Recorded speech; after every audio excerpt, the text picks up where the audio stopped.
Friends, global online मराठीमध्ये आपल्या सर्वांचं स्वागत आहे.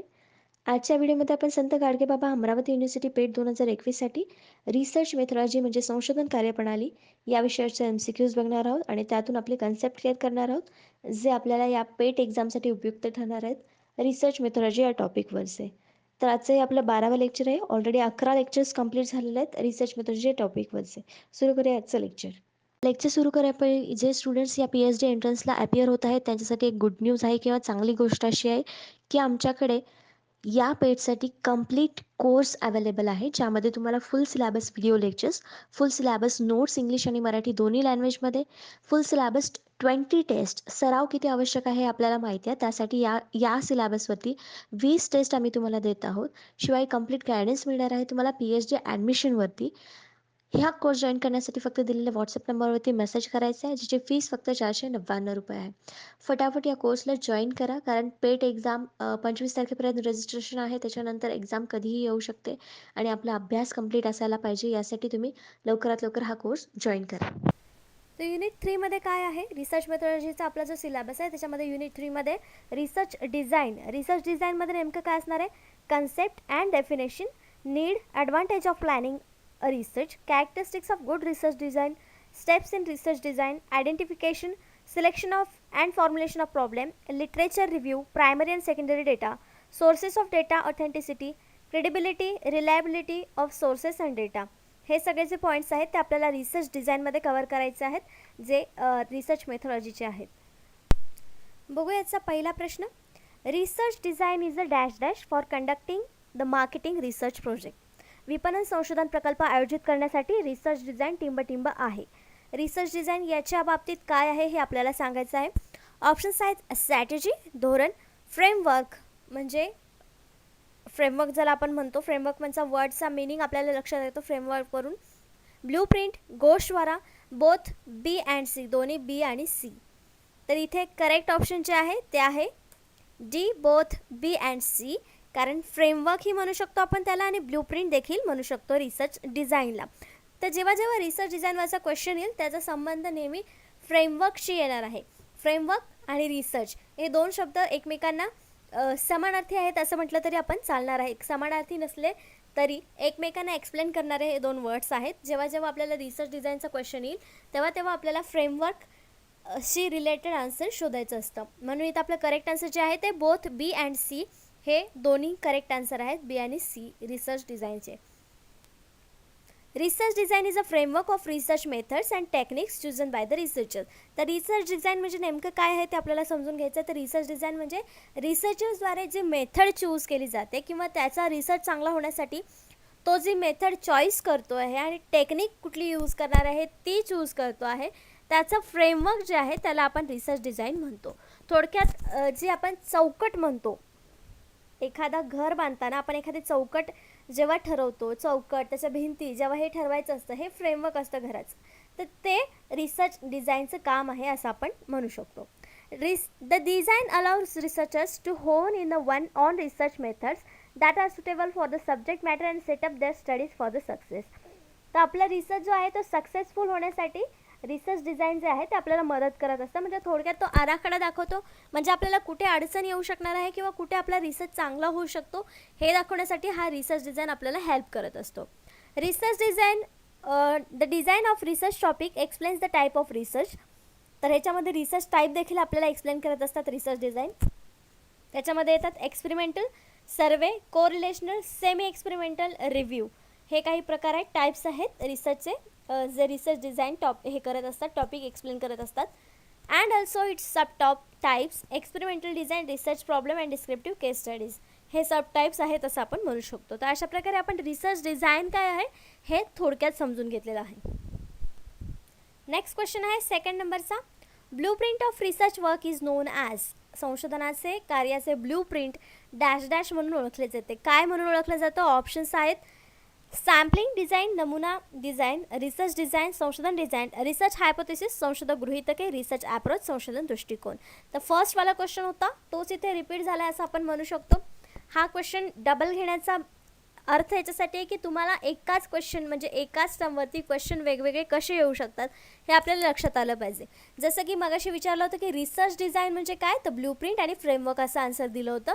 तर इथं blueprint of research work is non as research design, म्हणजे इथं आपलं करेक्ट आन्सर काय येणार आहे, बी रिसर्च डिझाईन, संशोधन रचना ज्याला आपण म्हणू शकतो. म्हणजेच ब्ल्यूप्रिंटला, रिसर्चच्या वर्कच्या ब्ल्यूप्रिंटला आपण संशोधन डिझाईन असं म्हणू शकतो. तर इथे काही टर्म्स आहेत आपल्या ज्या रिसर्च डिझाईनशी रिलेटेड आहे ते बघूया. Descriptive research design. In a descriptive design, researchers is solely interested in describing a situation or the case under their research study. It is a theory-based design method which is created by the gathering, analyzing and presenting collected data. त्याच्यामध्ये काय सांगितलं आहे, descriptive research डिझाईनमध्ये आपल्याला descriptive माहिती किंवा descriptive information आपल्याला provide करायचं असते रिसर्च थ्रू. त्याच्यामध्ये जो स्टडी केला जातो तो डिस्क्रिप्टिव्हचा असतो, म्हणजे सिच्युएशन असू शकते किंवा एखादी केस असू शकते त्याच्यामध्ये जे रिसर्चर्स त्याच्यावरती स्टडी करत असतात. थेरी बेस म्हणजे सिद्धांत असू शकतो त्याच्यामध्ये एखादा, त्याच्या बेस्ट डिझाईन हे केलेले असते. त्याच्यामध्ये माहिती गोळा करणं, विश्लेषण करणं आणि ती गोळा केलेली माहिती प्रेझेंट करणं हे सगळं डिस्क्रिप्टिव्ह रिसर्च डिझाईनमध्ये येत असतं. नेक्स्ट पॉईंट आहे एक्सपेरिमेंटल रिसर्च डिझाईन. जसं डिस्क्रिप्टिव्ह रिसर्च डिझाईन आहे तसं एक्सपेरिमेंटल रिसर्च डिझाईन देखील आहे. तर experimental research establishes the relationship between cause and effect of a situation. जसं की आपल्याला माहिती आहे एक्सपेरिमेंटल रिसर्चमध्ये आपण कॉज अँड इफेक्टचाच अभ्यास करत असतो, तसं या डिझाईनमध्ये देखील cause and effect of the situation हे इथं मांडत असतात एक्सपेरिमेंटल रिसर्च डिझाईनमध्ये. It is a casual design where one observe the impact caused by the independent variable and dependent variable. For example, one monitors and influences the independent variables such as price on the dependent variables such as customer satisfaction on the brand loyalty. तर इथे काय सांगितलेलं आहे की जे dependent आणि independent variable आहेत ते एकमेकांवरती इफेक्ट करत असतात किंवा त्यांचा काहीतरी परिणाम हा दाखवत असतात. उदाहरणासाठी दिलेलं आहे की इन्फ्लुएन्स बघायचा आहे आपल्याला. इंडिपेंडंट व्हेरिएबल प्राईस, किंमत ही एक इंडिपेंडंट व्हेरिएबल आहे आणि त्याचा कस्टमर जो आहे तो व्हेरिएबल डिपेंडंट व्हेरिएबल आहे. कशावरती, तर प्राईसवरती. प्राईस कमी झाली की कस्टमर वाढणार आणि प्राईस वाढली की कस्टमर कमी होणार. हा असा प्रकारचा त्याच्यावर इन्फ्लुएन्स होत असतो. म्हणजे डिपेंडंट व्हेरिएबल आणि इंडिपेंडंट व्हेरिएबल जे आहेत ते अशा प्रकारे आपण एक्सप्लेन करू शकतो आणि ते कशामध्ये येतात, एक्सपेरिमेंटल रिसर्च डिझाईनमध्ये. नेक्स्ट पॉईंट आहे correlational research design. Correlational research is a non experimental research technique that helps researchers establish a relationship between two closely connected variables. This type of research queries two different groups. तर correlational research डिझाईनमध्ये देखील variables आहेत, पण त्याच्यामध्ये कसे variables आहेत तर दोन क्लोज्ड व्हेरिएबल्स आहेत. डिपेंडंट किंवा इंडिपेंडंट असे वेगळे विरुद्ध अपोजिट व्हेरिएबल्स याच्यामध्ये नाही आहेत. क्लोजली कनेक्टेड व्हेरिएबल याच्यामध्ये आहेत आणि ते research requires two different group. ह्याच्यामध्ये दोन वेगळे ग्रुप हवे असतात किंवा नेसेसरी असतात कोरिलेशनल रिसर्च डिझाईनमध्ये आणि हा नॉन एक्सपेरिमेंटल रिसर्च टेक्निक आहे. तर कोरिलेशनल रिसर्च डिझाईन झाला. तर 4th नंबरचा आहे diagnostic research design. In diagnostic research design the researchers is looking to evaluate the underline cause of specific topic or phenomenon. त्याच्यामध्ये काय असतं, स्पेसिफिक टॉपिक जो असतो त्याचं इव्हॅल्युएशन करायचं असतं किंवा त्याचं डायग्नोसिस करायचं असतं, निदान करायचं असतं की ह्याचं कारण काय आहे हे जे बघणं असतं, म्हणजेच इव्हॅल्युएशन करणं असतं ते डायग्नोसिस रिसर्च डिझाईनचा कॅरेक्टरिस्टिक्स असतं. This method helps one learn more about the factor and create troublesome situation. तर याची ही जी मेथड आहे याच्यामध्ये आपल्याला काहीतरी नवीन शिकण्यासाठी मदत करत असते. And the factors that create troublesome situation. तर याच्यामध्ये काही सिच्युएशन्स देखील निर्माण करत असतात डायग्नोसिस रिसर्च डिझाईनमध्ये. नेक्स्ट आहे explanatory research design. Explanatory research design uses a researcher's idea and thoughts on a subject to further explore their theories. The research explains unexplored aspects of subject details about what, how and why the research question. तर explanatory रिसर्चमध्ये काय येणार आहे, Y, हाव आणि what या प्रकारचे क्वेश्चन्सचे जे answer आपल्याला करायचे आहेत, आयडियाज, थॉट्स, विचार आहेत, आपले कल्पनाशक्ती आहे, त्यावरती जे आपण थिअरीज मांडणार आहोत तो एक्सप्लेनेटरी रिसर्च डिझाईनमध्ये येणार आहेत. नेक्स्ट क्वेश्चन आहे 3 नंबरचा. Research design is a blueprint, outline and a dash dash. Research design हा आराखडा, बाह्यरेषा आणि डॅश डॅश आहे. तर इथे आपण बघितलं ब्ल्यूप्रिंट आहे रिसर्च डिझाईन म्हणजे, फ्रेमवर्क आहे, आउटलाईन पण आहे. इथे आपल्याला एक नवीन वर्ड सापडला आहे नेक्स्ट यापैकी अजून काय आहे? ऑप्शन्स आहेत गायडन्स आहे, कंट्रोल आहे, प्लॅन आहे की स्ट्रॅटेजी आहे. त्याचं करेक्ट आन्सर आहे सी, प्लॅन. आउटलाईन प्रिंटसोबत रिसर्च डिझाईन एक प्लॅन देखील आहे, जो आपल्याला रिसर्च करण्यासाठी उपयोगी येतो किंवा रिसर्च करताना तो प्लॅन करावा लागतो. Research design is a plan to answer every your research question. तर रिसर्च डिझाईन हा प्लॅन आहे. आपण असं का म्हटलं? तो कसला प्लॅन आहे? तो आपला जो रिसर्च क्वेश्चन आहे त्याचा आन्सर करण्यासाठीचा प्लॅन आहे research design. Research method is a strategy use to implement that plan. म्हणजे ही एक स्ट्रॅटेजी आहे आपला जो प्लॅन आहे तो इम्प्लिमेंट करण्यासाठी. Research design and methods are different but closely related. Design आणि मेथड दोन्ही वेगवेगळ्या गोष्टी आहेत, पण तरी पण त्या दोन्ही रिलेटेड, एकमेकांशी रिलेटेड अशा संकल्पना आहेत किंवा कन्सेप्ट्स आहेत. Because good research design ensure that the data you obtain will help you answer your research question more effectively. कारण जो रिसर्च डिझाईन काय करत असतो, आपल्याला जो आपल्याला डेटा मिळालेला आहे त्याच्यातून आपल्याला जो आपला रिसर्च क्वेश्चन आहे त्याच्यासाठी चांगलं आन्सर आपल्याला मिळू शकेल, हे रिसर्च डिझाईन आपल्याला श्युअरिटी देत असतो. म्हणून रिसर्च डिझाईन आणि मेथड्स या क्लोज रिलेटेड कन्सेप्ट्स आहेत असं आपण म्हणू शकतो. नेक्स्ट क्वेश्चन आहे 4th नंबरचा. The choice of research design is influenced by dash dash. संशोधन डिझाईन निवडीचा प्रभाव हा डॅश डॅशवर होतो किंवा याद्वारे संशोधन निवडीचा प्रभाव अवलंबून असतो. तर कशावरती? आपले ऑप्शन्स आहेत the nature of the research problem, संशोधनाच्या समस्येचे स्वरूप, the audience of the study, अभ्यासासाठी प्रेक्षक, द रिसर्चर्स पर्सनल एक्सपिरियन्स, संशोधकांचे वैयक्तिक अनुभव, D all of the above वरील सर्व. तर याचं करेक्ट आन्सर काय असायला पाहिजे? कुठलीही एक गोष्ट रिसर्च डिझाईनच्या चॉईसवरती इन्फ्लुएन्स करू शकते का? नाही. त्यासाठी अनेक घटक असतात. आपल्याला ऑप्शन्समध्ये दिलेले प्रत्येक घटक जो आहे तो आपल्या रिसर्च डिझाईनवर इन्फ्लुएन्स करू शकतो किंवा प्रभाव पाडू शकत असतो. जसं रिसर्चचं स्वरूप आहे, समस्येचं स्वरूप कसं आहे, त्यावरून आपण रिसर्च डिझाईन चॉईस करू शकतो. ऑडियन्स कशी आहे आपल्याला मिळालेली अभ्यासासाठी, तर त्यावर देखील आपण रिसर्चचं डिझाईन ठरू शकतो. जसं की क्वेश्चनर वापरायचे आहे, सर्वे मेथड वापरायची आहे की इंटरव्ह्यू मेथड वापरायची आहे, हे सुद्धा आपण रिसर्च डिझाईनमध्येच घेत असतो आणि ते ऑडियन्सवर अवलंबून असू शकतं किंवा रिसर्च प्रॉब्लेमवर असू शकतं किंवा रिसर्चचा पर्सनल एक्सपिरियन्स काय असेल की याद्वारे त्यांना डेटा व्यवस्थित मिळाला नसेल तर दुसऱ्या मार्गाने ते डेटा मिळवण्यासाठी नेक्स्ट रिसर्च डिझाईन वापरू शकतात. म्हणजे तिन्ही जे घटक आहेत ते आपल्याला संशोधन डिझाईन निवडीसाठी प्रभाव पाडू शकतात किंवा भाग पाडू शकतात. मग आपलं करेक्ट आन्सर इथे काय यायला पाहिजे? D all of the above. वरील सर्व घटक जे आहेत ते आपल्याला यासाठी मदत करतात किंवा प्रभाव पाडत असतात. The selection of research design is also based on nature of the research problem or issue being addressed, the researcher's personal experience and the audience for the study. In this book, the 3 type of designs are advanced, qualitative, quantitative and mixed method. तर महत्त्वाच्या 3 main designs आहेत जे रिसर्चमध्ये येतात, ते आहेत qualitative, quantitative आणि mix method. जसं की आपण बघितलं तर क्वालिटेटिव्ह म्हणजे डिस्क्रिप्टिव्हमध्ये येणार, क्वांटिटेटिव्हमध्ये न्यूमरिक येणार आणि मिक्स्डमध्ये मग या दोन्हीचं मिश्रण जे येणार आहे. अशा प्रकारे 3 मेन टाईप्स आहेत आपले रिसर्च डिझाईनचे. The selection of research design also based on, हे बाकीचे जे पॉईंट्स आहेत ते आपण आपल्या क्वेश्चनमध्ये ऑप्शनमध्ये देखील बघितलेले आहेत. जे नेचर आहे इश्यूचं, त्याच्यानंतर रिसर्चचा पर्सनल एक्सपिरियन्स, ऑडियन्स कशी मिळालेली आपल्याला स्टडीसाठी, त्यावर देखील आपलं रिसर्च डिझाईन चॉईस करण्याची पद्धत, प्रभाव अवलंबून असतो. नेक्स्ट क्वेश्चन आहे 5th नंबरचा. Dash dash affect the choice of research method. Same प्रकार आहे आपला, पण इथे आपल्याला रिसर्च डिझाईनच्या ऐवजी रिसर्च मेथडसाठी कुठला प्रभावित करतात गोष्टी हे सांगायचं आहे. ऑप्शन्स आहेत whether the research is ethical or not, संशोधन नैतिक आहे की नाही, टाईम अँड मनी अवेलेबल, वेळ आणि पैसा उपलब्ध किती आहे त्याच्यावर, एम ऑफ द रिसर्चर, संशोधकाचे ध्येय, आणि D all of the above. तर कुठल्या गोष्टी रिसर्च मेथड निवडण्यासाठी प्रभावित करतात आपल्याला? तर या सगळ्याच गोष्टी. मग आपलं करेक्ट आन्सर इथेही काय येणार आहे? The all of the above. वरील सर्व गोष्टी ज्या आहेत त्या अफेक्ट करत असतात रिसर्च मेथड चॉईस करण्यासाठी. टाईम, पैसा, संशोधन नैतिक आहे की नाही ही गोष्ट आपण पहिले व्हेरीफाय करतो आणि नंतरच त्यावरती रिसर्च करत असतो. संशोधकाचं ध्येय जे आहे ते तर सर्वात पहिले ठरतं आणि मग त्याच्यावरती मेथड ठरते.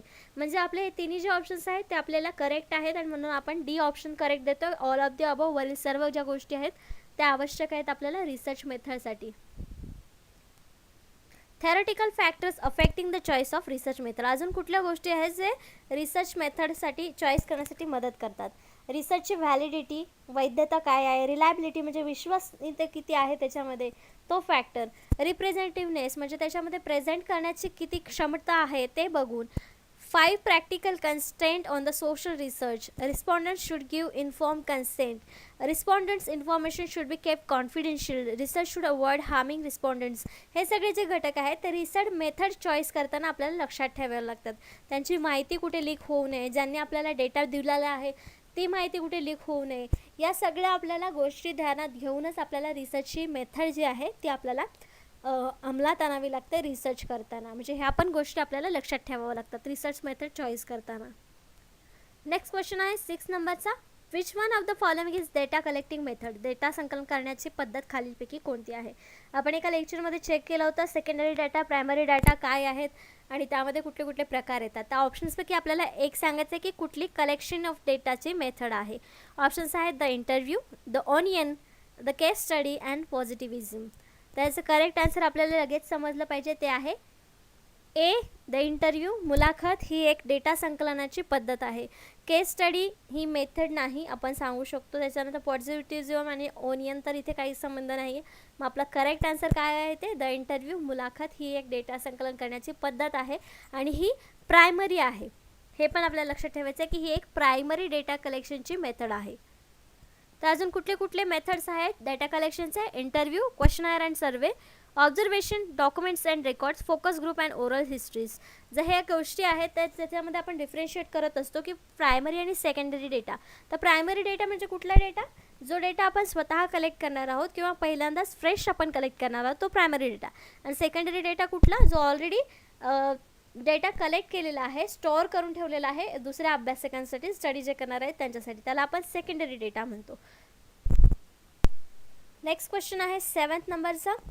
Which research strategy is described here? The introduction of planned change on one or more of the variables, measurement on a small number of variables and control of other variables. तिथे एक आपल्याला situation दिलेली आहे आणि ती कुठल्या रिसर्चची strategy आपल्याला सांगायचं आहे. तर ऑप्शन्स आहेत कोणत्या संशोधन धोरणाचे जेथे वर्णन केले आहे. एक किंवा त्यापेक्षा जास्त व्हेरिएबल्स नियोजित बदलांची ओळख आहे. अल्पसंख्याच्या व्हेरिएबल्सचे मोजमाप आणि इतर व्हेरिएबल्सचे नियंत्रण आहे. तर इथे आपल्याला दिसते व्हेरिएबल्स, मेजरमेंट आहेत आणि चेंज होत आहेत व्हेरिएबल्स, शिवाय कंट्रोल देखील आहे. मग हे कुठल्या प्रयोगाचं किंवा आपल्या कुठल्या रिसर्चचं हे कॅरेक्टरिस्टिक आहे, कुठल्या रिसर्चमध्ये आपल्याला हे सगळे वर्ड्स दिसतात. तर आपलं करेक्ट आन्सर इथे आहे एक्सपेरिमेंट. ऑप्शन्स तर आपण बघितलेच नाही कारण आपल्याला क्वेश्चनमध्येच लक्षात आले की हा कुठला रिसर्च असणार आहे. एक्सपेरिमेंट, केस स्टडी, सर्वे आणि इथनोग्राफी. तर याच्यामध्ये करेक्ट आन्सर आपला एक्सपेरिमेंट आहे कारण व्हेरिएबल्सची जास्त खेळ खेळायला इथे आणि व्हेरिएबल्सवरतीच हा क्वेश्चन आहे म्हणून आपला हा करेक्ट आन्सर इथे आलेला आहे एक्सपेरिमेंट, प्रयोग. Experimental design refers to how participants are allotted to the different groups in experiment. Experiment design कशाशी रेफर करते तर पार्टिसिपंट्स कसे अलॉट केले जातात डिफरंट ग्रुप्समध्ये एक्सपेरिमेंट करण्यासाठी. Type of design include repeated measures, independent groups and match pairs designs. तर या डिझाईनमध्ये काय इन्क्लूड असतात, मापं, इंडिपेंडन्स ग्रुप, स्वतंत्र groups and match pairs design आणि काहीतरी जोड्या लावलेल्या अशा पेअर्स असतात का हे असतात. The research must decide how he will allot their samples to the different experimental groups. तर रिसर्चरला डिसाईड करायचं असतं की तो कोणत्या ग्रुपमध्ये सॅम्पलला पाठवणार आहे किंवा कुठल्या सॅम्पलला कुठल्या ग्रुपमध्ये एक्सपेरिमेंटसाठी घ्यायचं आहे हे रिसर्चर ठरवत असतो. तर हे सगळे जे आपले कॅरेक्टरिस्टिक्स आहेत किंवा हे जे वर्ड्स आहेत ते आपल्याला एक्सपेरिमेंटल डिझाईन किंवा एक्सपेरिमेंटल रिसर्चमध्ये येतात, आपल्याला दिसतात, अभ्यास करताना पुन्हा पुन्हा आपल्याला वाचनात येतात. म्हणून आपलं करेक्ट आन्सर तिथं रिसर्च एक्सपेरिमेंटलमध्ये आलं होतं. नेक्स्ट क्वेश्चन आहे 8 नंबरचा. For any study you should question the validity and reliability of. म्हणजे कुठलाही अभ्यास करण्यासाठी, कोणत्याही अभ्यासासाठी आपण त्याच्या वैधता आणि विश्वासार्हतेवर प्रश्न विचारला पाहिजे किंवा त्याचा आधी विचार केला पाहिजे. तर काय करताना आपल्याला हे सगळं केलं पाहिजे. ऑप्शन्स आहेत द सॅम्पलिंग प्रोसिजर, नमुना प्रक्रिया निवडताना, द क्वेश्चन आहे प्रश्नावली तयार करताना, द इंटरव्ह्यूइंग प्रोसेस, मुलाखत करताना किंवा D all of the above वरील सर्व. त्याचं करेक्ट आन्सर आहे बी द क्वेश्चन आहे प्रश्नावली. प्रश्नावली करताना आपल्याला आधी माहिती पाहिजे की कुठले प्रश्न व्हॅलिड आहेत, कुठले विश्वासार्ह आहेत आणि कुठल्या प्रश्नांची उत्तरं आपल्याला मिळाली तर आपल्याला उपयुक्त ठरणार आहे आपल्या रिसर्चसाठी. म्हणून ह्या प्रश्नांची क्वेश्चनायर तयार करताना सुरुवातीला आपल्याला स्टडी करावा लागतो क्वेश्चन्स कुठले घ्यायचे आणि त्यानंतरच आपल्याला क्वेश्चनायर तयार करता येते किंवा ती एक चांगली क्वेश्चनायर तयार होते आणि डेटा कलेक्शनसाठी ती उपयुक्त ठरते. म्हणून आपल्याला इथे करेक्ट ऑप्शन बी मिळालेला आहे द क्वेश्चनर प्रश्नावली. Questionnaire can be effective means of measuring the behavior, attitude, preference, opinions, and intention of relatively large number of subject more cheaply and quickly than other methods.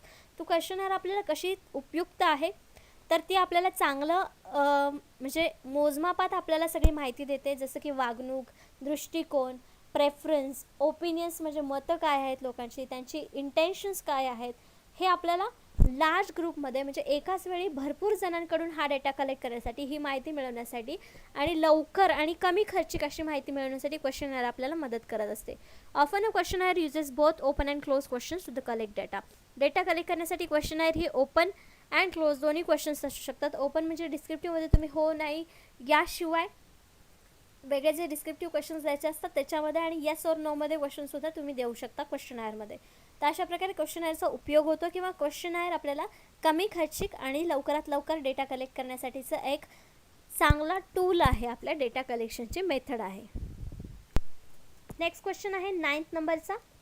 A university teacher intend to student the relationship between level of aspiration and the achievement of the rural children, which design of research will be the most appropriate in the context. एका विद्यापीठाचा शिक्षक ग्रामीण मुलांच्या आकांक्षा आणि कर्तृत्वाच्या दरम्यान संबंधाचा अभ्यास करण्याचा विचार करतो.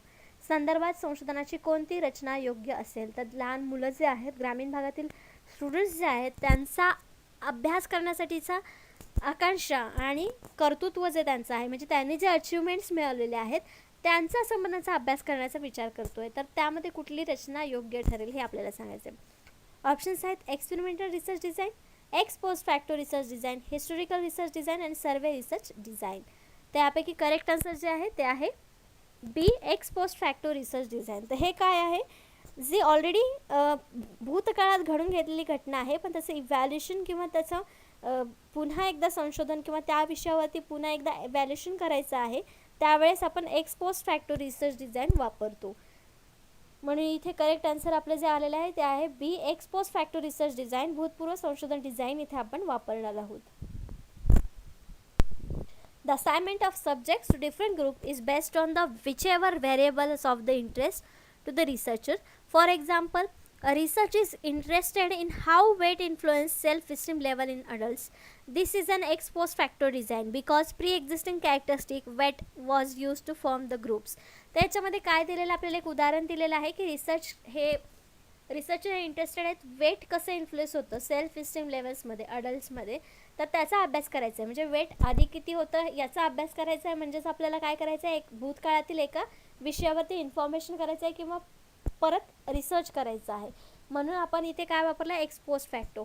तर मग एक्स पोस्ट फॅक्टो डिझाईन आपण कधी कधी वापरू शकतो हे आपल्याला लक्षात आलं या उदाहरणावरून, किंवा आधी जो आपला क्वेश्चन होता त्या उदाहरणावरून तरी आपल्याला लक्षात यायला पाहिजे की एक्स पोस्ट फॅक्टो डिझाईन काय आहे आणि ते कधी यूज करता येतं.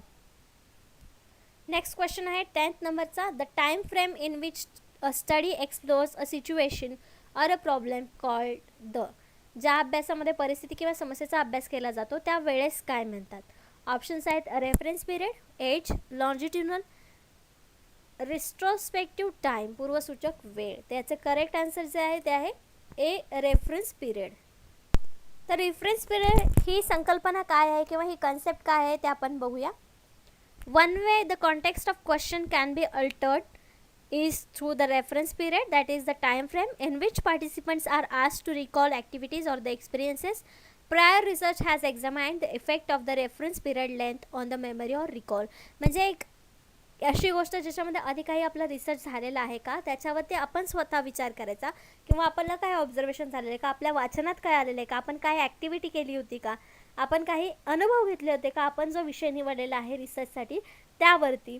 तर हे जे सांगणं आहे किंवा हे रिकॉल करण्याचा जो टाईम पिरियड आहे त्याला रेफरन्स पिरियड असं आपण म्हणतो. तर आपला क्वेश्चनही तोच होता, हा जो एक पिरियड आहे त्याला काय म्हणतात, तर तो रेफरन्स पिरियड आहे, त्याला आपण रेफरन्स पिरियड असं बोलू शकतो. जसे की टाईम फ्रेम हे उदाहरण दिलेलं आहे, टाईम फ्रेम म्हणजेच रेफरन्स पिरियड असं आपण सांगू शकतो. तर अशा प्रकारे आजचे आपले 10 प्रश्न 10 कन्सेप्ट इथेच संपलेले आहेत रिसर्च डिझाईनवरचे. नेक्स्ट लेक्चरमध्ये देखील आपण रिसर्च डिझाईनमधले जे कन्सेप्ट राहिलेले आहेत त्यावरती MCQs बघणार आहोत. आजच्या सेशनसाठी धन्यवाद.